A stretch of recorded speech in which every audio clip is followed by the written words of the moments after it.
Yo les potes, c'est Spanox, j'espère que vous allez bien. On se retrouve aujourd'hui pour une nouvelle vidéo, concernant le 11 incroyable que pourrait aligner le Cholo Simeone la saison prochaine avec l'Atlético Madrid. Je vais vous présenter tout ça aujourd'hui, allez c'est parti.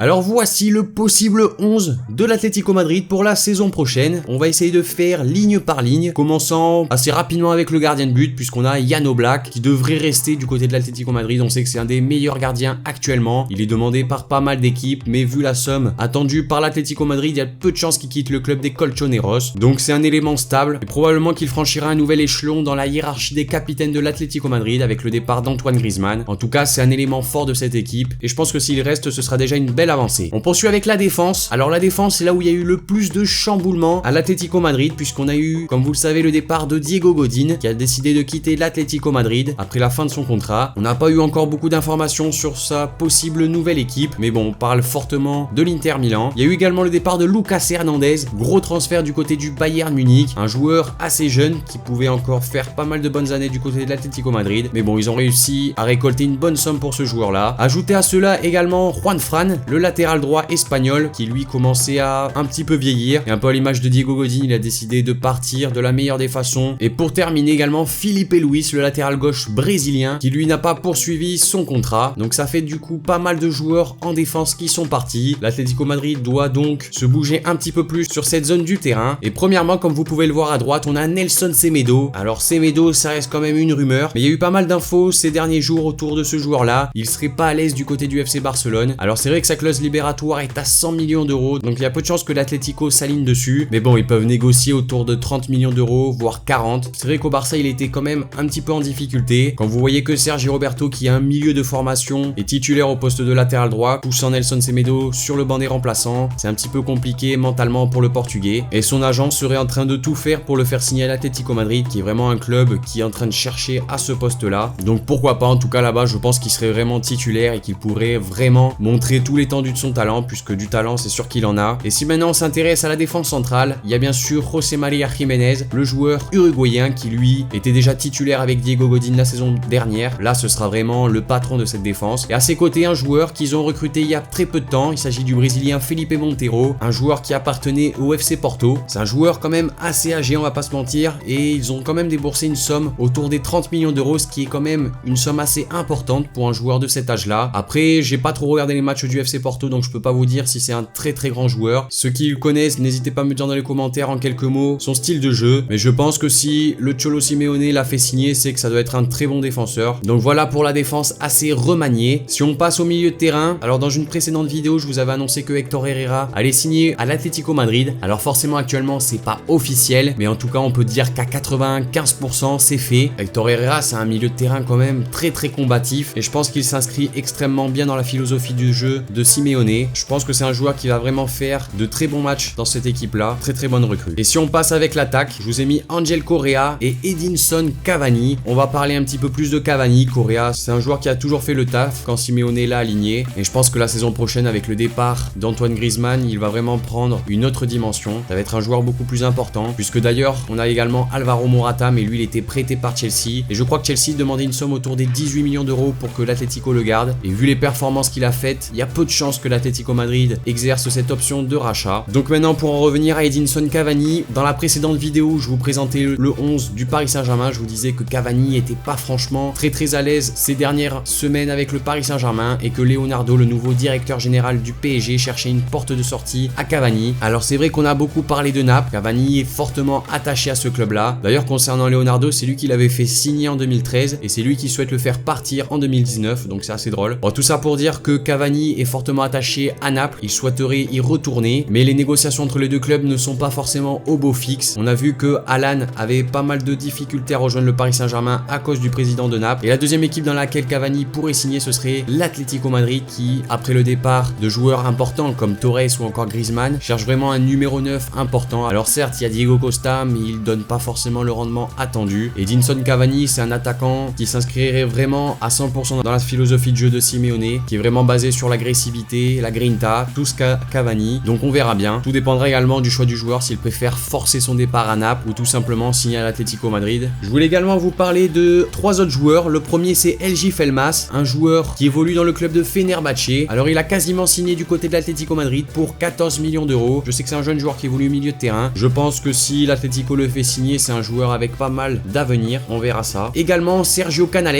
Alors Canales, ça c'est un joueur par contre que j'ai vu jouer à pas mal de reprises. Joueur espagnol formé au Real Madrid, qui a joué ces dernières années du côté du Betis Séville. Cependant le Betis Séville ne le laisserait pas partir pour une somme inférieure à sa clause libératoire qui s'évalue à 40 millions d'euros. Donc c'est un dossier compliqué, mais je pense que l'Atlético Madrid paiera cette somme. Et le dernier joueur dont j'avais envie de vous parler pour l'Atlético Madrid, c'est Alexis Sanchez, le joueur chilien. Alors il appartient actuellement à Manchester United et ce serait une des pistes probables pour remplacer Griezmann. Après Alexis Sanchez, le problème c'est que il a très peu joué en Angleterre. Les quelques matchs qu'il a fait, ils étaient clairement pas ouf. Et vu le salaire qu'il demande, ça va être compliqué. Mais en tout cas, s'il y a une porte de sortie pour le joueur chilien, c'est bien l'Atlético Madrid. Donc voilà les amis, cette vidéo concernant le futur 11, le probable 11 de l'Atlético Madrid pour la saison 2019-2020 est maintenant terminée. N'hésitez pas à me dire dans les commentaires ce que vous en avez pensé de cette vidéo. Également, n'hésitez pas à m'écrire le nom du club que vous voulez que je prenne pour la prochaine vidéo. Lâchez le like, abonnez-vous si c'est pas déjà fait. Moi je vous dis à la prochaine pour une nouvelle vidéo, c'était Spanox. Allez, salut tout le monde.